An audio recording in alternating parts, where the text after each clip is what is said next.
वेद शास्त्र શાસ્ત્ર સંપન્ન સદા સંતુષ્ટ ભારતીય સંસ્કૃતિની વૈદિક પરંપરા વેદ શાસ્ત્ર।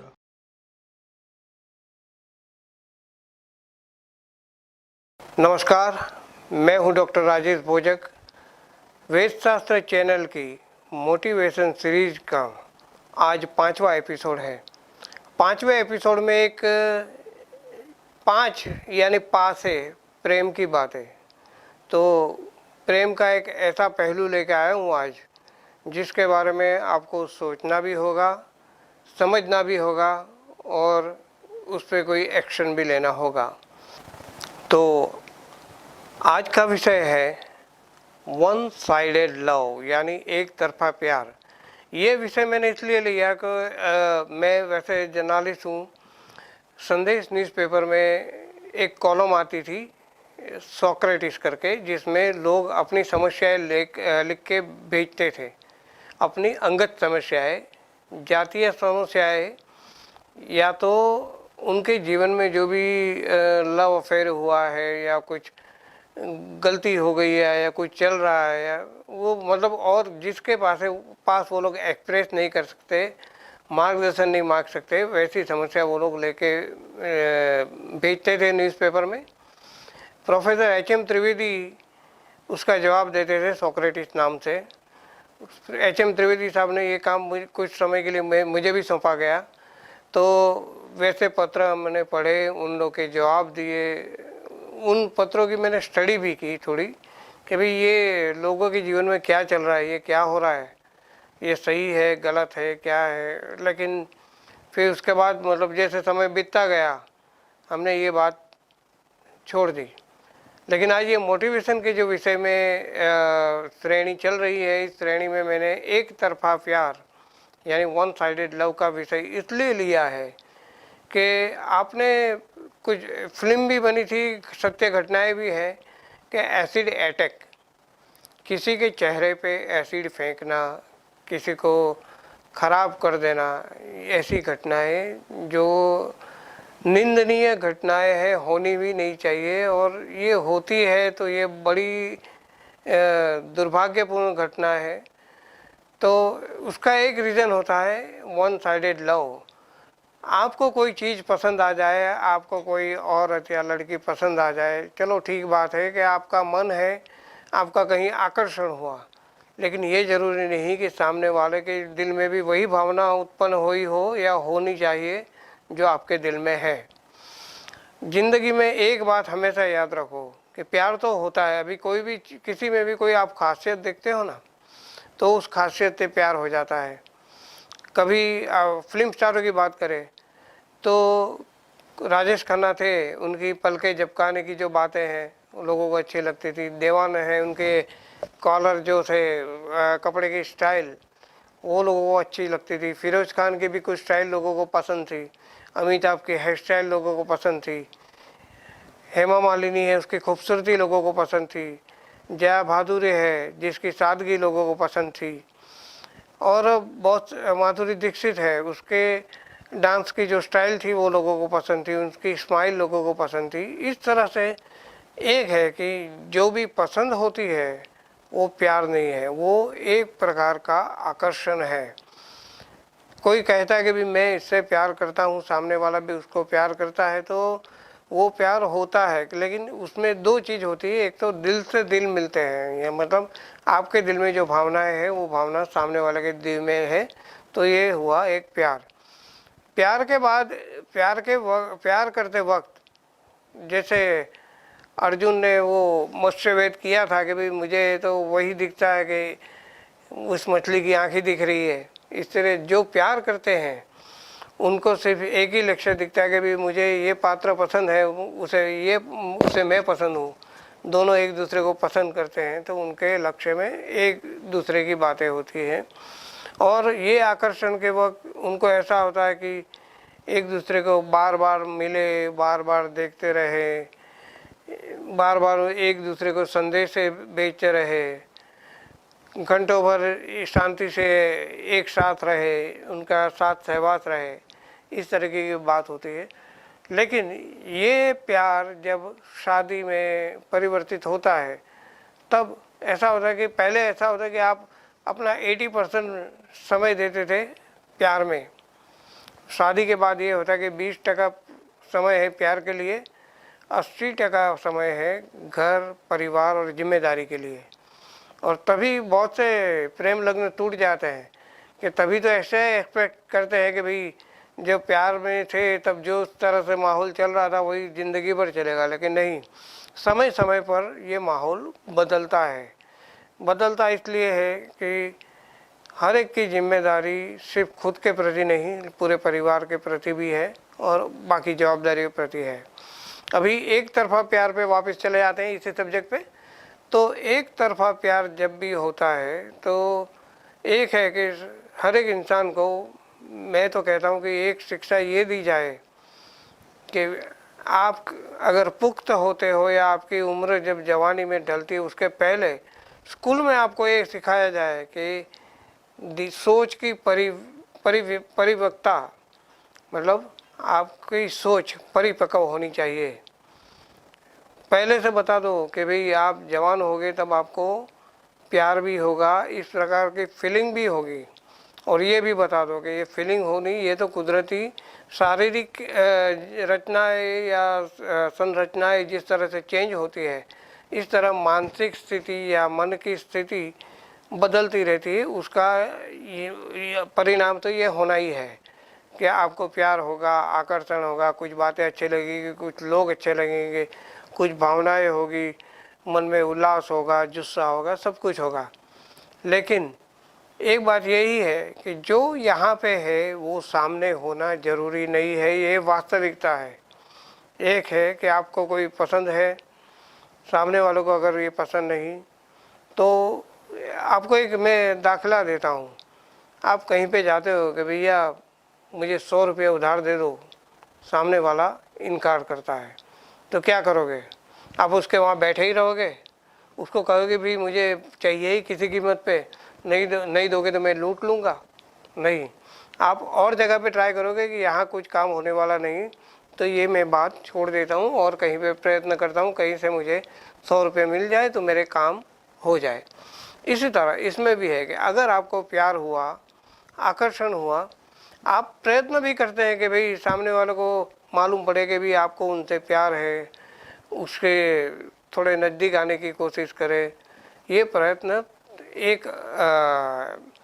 एक पैमाने पर ये चालू रहते हैं, लेकिन कुछ समय में आपको पता तो चल ही जाता है कि भाई मैं सामने वाले को चाहता हूँ, सामने वाले के लिए मैंने अपनी प्रपोज़ल भी भिजवाई, मैंने प्रयत्न भी किए कि उसको मालूम पड़े कि भाई मैं उनको पसंद करता हूँ, लेकिन अगर सामने से कोई भी रिएक्शन नहीं आ रहा है इतने प्रयत्नों के बावजूद, तो हमें वहाँ पे एक चौकड़ी मार देनी चाहिए। मतलब वो बात को वहीं से छोड़ देनी चाहिए कि भाई ये जो भी हुआ था ये मेरे दिल की फीलिंग थी, लेकिन वास्तविकता ये है कि वो आगे बढ़ नहीं सकता, तो वहाँ पे एंड कर देना चाहिए। लेकिन यहाँ पे क्या हो रहा है, कोई आपके दिल की बात है वो अगर नहीं हो रही है तो एक मानसिक विकृति आ जाती है, भाई होगी क्यों नहीं, अगर मेरी नहीं तो और किसी की भी नहीं, किसी भी कीमत पे ये होना ही चाहिए। और ऐसी भावनाएं जब दिल के अंदर, दिमाग के अंदर घर कर जाती है तो एक प्रकार के क्राइम की तरफ जाती है। एक क्राइम यानी एक गुनाह की तरफ आपको ले जाती है। गुनाह किसी भी प्रकार का हो सकता है। आप देखते हैं कि बलात्कार की घटनाएं होती है, छेड़खानी की घटनाएं होती है, किसी पे एसिड डालने की घटनाएं होती है, किसी को बेइज्जत करने की घटनाएं होती है। कुछ लोग तो यहाँ तक ये करते हैं कि सामने वाले की तस्वीर को किसी भी टेक्निकल माध्यम से जोड़ के उसको बेहुदा बना के शेयर कर देते हैं। किसी की सगाई हुई हो तो वहाँ जाके कुछ गलत या अनाप शनाप बातें सुना देते हैं और सगाई टूट जाए ऐसी कोशिश करते हैं। कुछ लोग उस व्यक्ति को ही नहीं लेकिन सामने वाले व्यक्ति के परिवार को भी नुकसान पहुंचाने की कोशिश करते हैं। तो ये सब गलत है, ये गलत सोच है। ये गलत सोच को पहले से ही निकाल देना चाहिए। जिस तरह ये हमारे जो भी एजुकेशन के मानधाता है, यानी एजुकेशन फील्ड में जो लोग एजुकेशन के फील्ड में जो लोग एक मकाम बनाए हुए हैं, उनका एक कहना है कि सेक्स एजुकेशन देना चाहिए। तो मेरा ये कहना है कि सेक्स एजुकेशन की जगह उनको ये सेक्स शब्द को हटा दो, उनको वैचारिक तालीम देनी चाहिए। वैचारिक तालीम ये कि आपके उम्र के परिवर्तन के साथ साथ आपके मन के विचार और विकार बदलते जाएंगे, और ये विचार और विकार किस किस तरह से बदलते हैं वो उनको बताना चाहिए, और कौन से विकार और विचार बदले तो वहाँ पे किस हद तक जाना चाहिए वो भी इनको सिखा देना चाहिए कि ये सब तो होगा, ये नदी बहेगी, दरिया बहेगा, लेकिन तुम्हें यहाँ पे बांध देना है, इससे आगे नहीं जाना है, ये मर्यादा है, इस मर्यादा को आगे नहीं जाना है, ये मर्यादा को लांघना नहीं है। अब हुई बात मर्यादा लांघना नहीं है, वो उसको दिमाग में कैसे ठसाए। हर एक इंसान को ये बता दो कि पहली बात कि तुम जो हो, तुम अपने माँ बाप की पैदाइश हो, तुम अपने माँ बाप की मन्नत और उनकी जो भी इच्छा है उनका फल हो, तुम अपने माँ बाप की एक उम्मीद हो। उसके साथ साथ तुम्हारी फ़र्ज बनती है अपने माँ बाप के प्रति, तुम्हारी फ़र्ज बनती है अपने भाई बहनों के प्रति, तुम्हारी फ़र्ज बनती है अपने दोस्तों के प्रति, तुम पे हक है तुम्हारे समाज का, तुम पे हक है तुम्हारे सगे संबंधी पड़ोसियों का। यानी तुम अकेले हो, तुम पैदा हुए हो, तुम मिस्टर एक्स हो, या आप समझोगे आई एम समथिंग, लेकिन आप अपने आप के मालिक नहीं हो। आपके जीवन में आपकी जिम्मेदारी और आपका कर्तव्य हर एक के प्रति थोड़ा थोड़ा है। उसमें ये आपकी प्रेमिका भी आ गई, आपकी दोस्त भी आ गई, आपकी पत्नी भी आ गई, लेकिन जहाँ पे आपका कोई भी एक्शन हो, रिएक्शन हो, एक तरफा प्यार हो या और कोई बात हो, तो आपको एक मर्यादा है कि भाई किसी भी चीज़ में अगर सफलता नहीं मिलती तो कुछ प्रयत्न करते हैं, अगर प्रयत्न सफल नहीं होते तो एक दूसरा मोड़ ले लेते हैं या दूसरी राह पे चले जाते हैं। अगर इस तरह के दिमाग को ट्रेन कर दिया जाए तो शायद ये घटनाएं अटक जाएगी, क्योंकि जब उससे पता चलेगा कि भाई मैं सामने वाले को प्यार करता हूँ, इतना सारा मैं उस पर मर मिटता हूँ, इतने सारे मैंने प्रयत्न भी किए, किसी के द्वारा भी उनको संदेशा पहुँचाया, लेकिन अगर ये नहीं हो रहा है तो उसका मतलब ये है कि ये चीज़ मुझसे होने वाली नहीं है, और सामने वाले को जो बात मुझे पसंद है वो सामने वाले को पसंद नहीं है, तो ये बात मुझे यहाँ पे ख़त्म कर देनी चाहिए, ये समझ आएगी। और ऐसी समझ पहले से अगर जब बच्चा परिपक्व होता है तब उसको ये वैचारिक जो भी है, वैचारिक परिवर्तन, उसकी थोड़ी सी शिक्षा प्रैक्टिकल दे दी जाए। ये मैं ये नहीं कहता कि आप कोर्स चलाए इस बात के लिए, लेकिन इस तरह के उनको अगर पहले से थोड़ा सिखाया जाए तो जब जब उनके जीवन में वो घटना आएगी तो उनको पता चलेगा कि हाँ ये मैंने जो सुना था वैसा ही हो रहा है, चलो मैं कर रहा हूँ लेकिन ये नहीं हो रहा है, तो वो ऐसा होता है तब मुझे ऐसा करना चाहिए। तो उसको ये सब चीज़ें याद आती रहेगी, और उसको ये याद आती रहेगी तो वो किसी बहकावे में या गुनाहित दिमागी ख्यालों में वो नहीं आएगा, वो वास्तविकता को वहीं स्वीकार कर देगा और वहाँ पे एंड कर देगा। तो एक तरफा प्यार हमेशा एक मोड़ पे मुड़ जाना अच्छा, उसका पूर्ण विराम कर देना अच्छा, लेकिन एक तरफे प्यार में सामने वाले को हैरान परेशान करने की बातें, उस पर हावी हो जाने की बातें या ज़बरदस्ती वाली बातें कभी भी नहीं होनी चाहिए, क्योंकि जो एक तरफा है वो एक तरफा ही है। आप ताली भी बजाओगे तो एक हाथ से नहीं बजेगी, आपको दो हाथ चाहिए। अगर दो हाथ नहीं बज रहे तो ताली नहीं बजेगी, ये स्वीकार कर लेना चाहिए।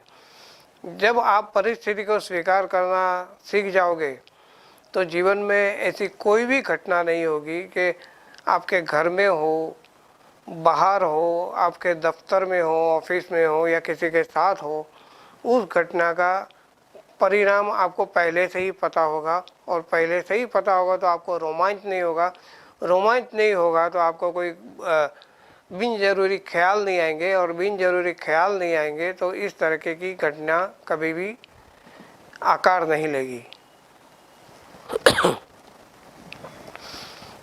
आपको मैं एक उदाहरण देना चाहता हूँ।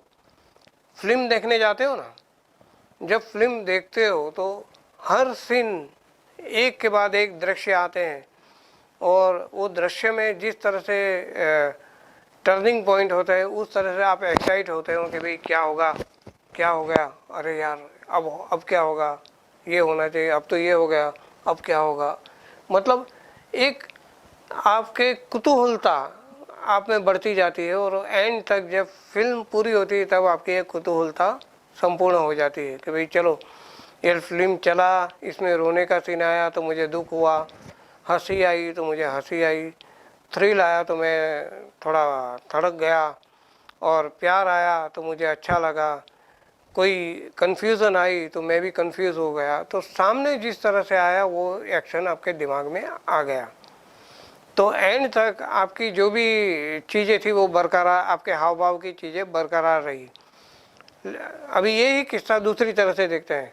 आप कोई फिल्म देखने जाते हो और उसकी स्टोरी आपका दोस्त या आपका कोई मित्र या आपका भाई या बहन आपको बता दे रहा है, भाई ये पिक्चर है, इसकी स्टोरी ये है, ऐसा होता है, ऐसा होता है, वैसा होता है, लास्ट में ये होता है। तो तब आप पिक्चर देखने जाओगे तो आप पिक्चर देखोगे, एंजॉय करोगे, लेकिन आपको ये नहीं होगा कि क्या होगा, अरे ये हुआ ना, अभी तो आगे तो ये होने वाला है। आपको पहले से पता है, मतलब एंड तक आप पिक्चर देखोगे, लेकिन आप में ज़्यादा वो रोमांच और वो जिस तरह थड़क जाना, भड़क जाना, वो सब नहीं होगा। आप शांति से पिक्चर देख के बाहर आ जाओगे। इसी तरह एक तरफा प्यार कैसे होता है, प्यार ज़िंदगी में जब परिवर्तन आता, जवानी में जब परिवर्तन आता है तब किस किस प्रकार की घटनाएं आकार लेती है, वो अगर आपको पहले से पता हो, मैंने जो वैचारिक एजुकेशन के बारे में बताया उसी तरह से अगर पहले से पता हो कि भाई आप बड़े हो गए, जवान हो गए, तो आपके शरीर के अंगों में भी परिवर्तन होगा, आपके विचारों में परिवर्तन होगा, आपकी मानसिक स्थिति में परिवर्तन होगा, और ये परिवर्तन के होते हुए ये घटनाएं आनी है, होनी है, होगी, कम होगी, ज़्यादा होगी। और ये अगर ये घटना होती तो आपको ये करना है, वो ये होता है तो ये करना है, वो होगा तो आपको ये करना है। पहले से ये प्राथमिक एक शिक्षा दे दी जाए तो इन लोगों को जब वो जवान होंगे और जब उनके जीवन में ऐसी घटनाएं घटेगी, चाहे वो प्यार हो और कोई चीज़ हो, तो उनको वो रोमांच नहीं होगा, लेकिन उनको समझ में आएगा ये घटना हुई है, मुझे पसंद है तो मुझे यहाँ तक जाना है, अगर सामने से रिएक्शन अच्छा मिलता है तो मुझे यहाँ तक बढ़ना है, अगर नहीं मिलता तो मुझे ये यहाँ पे ये चैप्टर को क्लोज कर देना है, पूर्ण विराम कर देना है, इस बात पे आगे नहीं बढ़ना है। तो आज का जो विषय है, मैंने जो आपको बताया एक तरफा प्यार, तो एक तरफा प्यार एक हमेशा याद रखें, प्यार संपूर्ण कब होता है कि सामने वाले को, आपको सामने वाले की हर एक चीज़ पसंद हो। हर एक चीज़ मैं बोल रहा हूँ, आपको उसका चेहरा पसंद है, आपको उसका बोलना चालना पसंद है, आपकी उसके चाल पसंद है, आपको उसकी स्पीच पसंद है, आपको उसका व्यवहार पसंद है, तो ये सच्चा प्यार है। समझो एक तरफा प्यार में ये सच्चा प्यार हुआ तो ये भी होगा कि आपने उसको प्रपोज किया, उसने इनकार कर दिया, तो आपको उसका इनकार भी पसंद आना चाहिए। कभी चलो मैंने तो प्यार किया है, सामने वाले ने इनकार किया, इनकार ही सही, लेकिन वो खुश रहे, भावना आपकी ऐसी होनी चाहिए। चलो मुझे जो पात्र प्यारा है वो मेरे साथ नहीं आ रहा है, मेरा उसके साथ मनमेल नहीं होने वाला है, तो मुझे सिर्फ यही देखना है वो खुश रहे, उसको कभी कोई तकलीफ़ ना हो, अच्छा दोस्त बन के या अच्छा रिश्तेदार बन के उनको जब भी ज़रूर पड़े मैं काम आ सकूं, तो मैं अपने प्यार को इस तरह से सार्थक करूंगा। ये भी एक रीत है, ये भी एक मोड़ है कि आपका प्यार दिल दिमाग में बना रहे, सामने वाले की नज़रों में आपके लिए इज्जत बनी रहे। आप ये सामने भी कह सकते हो कि भाई मैं तुम्हें प्यार करता हूँ, आपको मैं पसंद नहीं, तो इस बात को मैं स्वीकार करता हूँ, लेकिन मैं आपका हर हमेश दोस्त रहूँगा। कभी भी ज़िंदगी में कोई मुसीबत आए तो हमें याद करना। तो सामने वाला जो भी पात्र है जिससे आप प्यार करते हैं, वो आपको इज्जत से आपसे हंसना बोलना तो चालू रखेगा, और उसमें आपकी जो भी भावनाएं हैं वो भी संभल जाएगी, और आप अच्छे इंसान सज्जनता के साथ अपने प्यार को ज़िंदगी भर निभा सकोगे। तो एक तरफा प्यार, उसमें कभी भी बदले की भावना, सामने वाले को तहस नहस कर देने की भावना, सामने वाले को बर्बाद कर देने की भावना, और सामने वाले को किसी भी कीमत पे हासिल करने की भावना कभी भी नहीं होनी चाहिए। ऐसे वक्त में समझदारी से पेश आना चाहिए। अगर आपको लगता है कि आप समझदारी से नहीं पेश आ सकते हैं, तो 5-6 इन ऐसे अपने वडीलों को भी बता सकते हो, अपने करीबी दोस्तों को भी, भाई ये चीज़ है तो क्या करूं, आपको सलाह सही मिलेगी। भाई ऐसा है तो आप यहाँ पे स्टॉप हो जाओ, बेटर, क्या पता भगवान ने आपके इससे भी अच्छा कुछ आपके लिए लिखा हो सकता है। ये हमारे जीवन में जो भी इंसान आते हैं ना, अभी आप ट्रैवलिंग में जाते हो, आपके बाजू में कोई आदमी बैठा है, 3 घंटे बैठा है, उसका स्टेशन आया उतर गया, तो वो 3 घंटा भी बैठना ऊपर वाले ने लिखा था कि ये आदमी के साथ आपकी 3 घंटा मुलाकात होगी। ऑपरेशन थिएटर में आपकी जो शल्य क्रिया करते हैं, ऑपरेशन करते हैं, वो डॉक्टर कुछ समय के लिए आते हैं आपके जीवन में, आपके ऑपरेशन करके आपको ठीक करके चले जाते हैं। कुछ लोग ऐसे होते हैं कि हमारे जीवन में नुकसान करने आते हैं, तो पिछले जन्म में शायद आपने उनका नुकसान किया था, वो आया, उसने थोड़ा नुकसान किया, चला गया। तो जीवन में ये एक तरफा प्यार वाला कैरेक्टर भी इसी तरह है कि उसको कुछ समय के लिए आपके जीवन में आना है, फिर चले जाना है। तो जीवन में अपना किरदार अच्छी तरह से निभाओ। आपके सामने जो जो किरदार आते हैं उनके साथ किरदार ऐसा निभाओ कि आपकी इज्जत, ईमानदारी और आपकी शख्सियत अच्छी रहनी चाहिए, आपकी नीयत ठीक रहनी चाहिए, और आपकी जो भी जिम्मेदारी है परिवार वगैरह, उसको कोई भी प्रकार का डिस्टर्बेंस नहीं होना चाहिए। तो जीवन में संतुलन बनाए रखें, मानसिक संतुलन, शारीरिक संतुलन और दिल का संतुलन। और जिंदगी में जिस तरह उम्र बढ़ती है, जिस तरह से आपके वैचारिक परिवर्तन आता है, तो उसमें भी संभलने की एक कला है, वो आप सीखिए। तो आपको हमारी वेद शास्त्र चैनल की तरफ से बहुत बहुत धन्यवाद। दोबारा मोटिवेशन श्रेणी में और एक नया विषय लेके आएंगे हम लोग। नमस्कार।